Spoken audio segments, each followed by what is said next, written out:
Well, dude, top 5 fits for Devin Leary.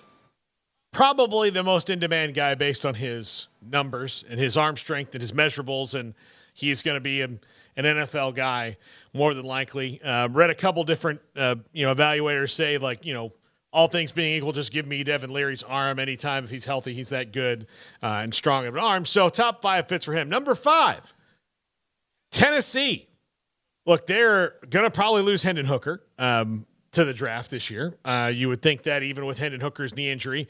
And if they don't, then this kind of becomes moot. But Tennessee will have nothing but young guys behind them, a true freshman coming in. And again, remember, Devin Leary is essentially a one-year stopgap because he's going to go somewhere next year. I think he has 1 year of eligibility left. So you're talking about a one-year stopgap player at Tennessee, a team that's already pretty loaded on offense, running that offense wide open. Like, he may not move as much, but again, if he gets the ball out quick, that's the key right there. And they can, again, continue to roll up points in Josh Heupel's system. I think he could play anywhere, and that's a great matchup if they can get him. Yeah. Number 4, I'll say Alabama here. Look, again, Bryce Young's going. They've got 2 freshmen coming in that are highly touted that will have their time to fight it out. Look, Jaden Milroe's more of a run-first guy. This would maybe allow if Bill O'Brien's there next year, we don't know, but Nick Saban to run kind of the offense he likes to would enhance some of those skill position guys that they'll have and maybe not take a step back for a year as they develop a quarterback and could very easily win here.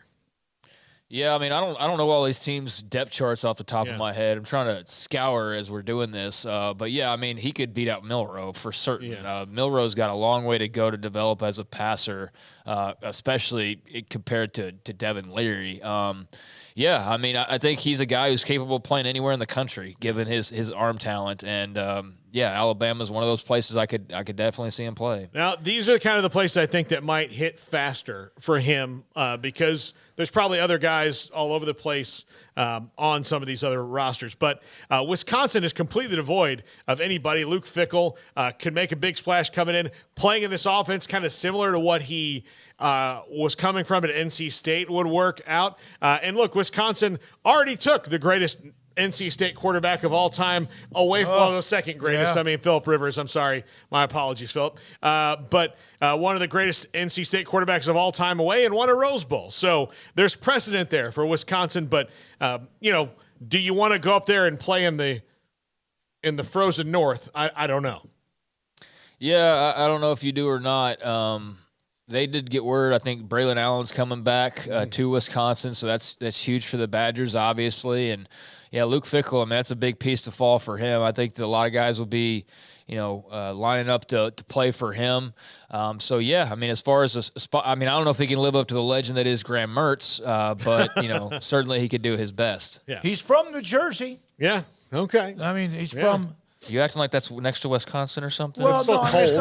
It's not like he's from Boca Raton, Florida, or something like that. These 2 are the 2 I really do think he's going to either wind up in. I think he's going to wind up here at Notre Dame. Potentially, this is again maybe even the perfect offense for him right here. And their quarterback play has been so inconsistent.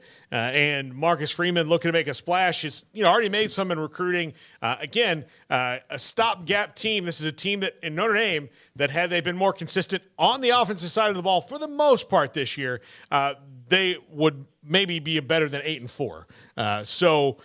Yeah, I think that and he and Marcus Freeman, I think it's just a good fit. Familiar a little bit because of the ACC kind of intersections. I think this is the second best fit for him. Yeah, I mean, it sure seems like Notre Dame's going to end up with one of these guys, whether it's him or it's Brennan Armstrong or it's Hudson Card. I mean, they're going to get one of the guys in the portal. I don't think there's any question about that based on just need and also just they're rumored with everybody now at this point. So, yeah, I could definitely see Notre Dame. That'd be a huge pull for Marcus Freeman in that offense and really give them a lot of momentum heading into next season. And number 1, a team that's losing their quarterback as well. C.J. Stroud probably going to the draft or going to the draft this year, you would think, even though he's got some eligibility remaining, would be Ohio State. This is skill players all over the place.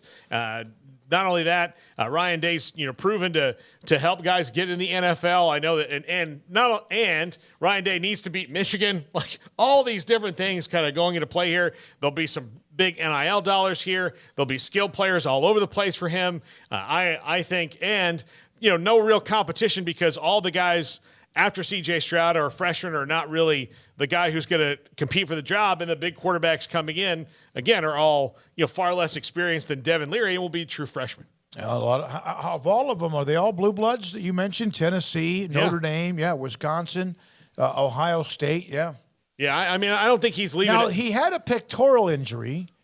And that's what slowed him down. He was killing it, and then he got hurt. And it's his right when pectoral NC State muscle started to fade away a little bit was when he got hurt. You would think he's going to be okay, like a rotator cuff or something like that. But that's one of those that I've seen NFL players, linemen especially, when they end up getting knocked out for the year. Those things are painful. They think he'll be ready to go by spring ball as well. Oh, so Alabama's the other blue blood. That's a big one. I actually got hurt in the FSU game at NC State. Somehow won that one. So. Still mad about that one. Yep, you are. This is the tweet from Don Harris on Frank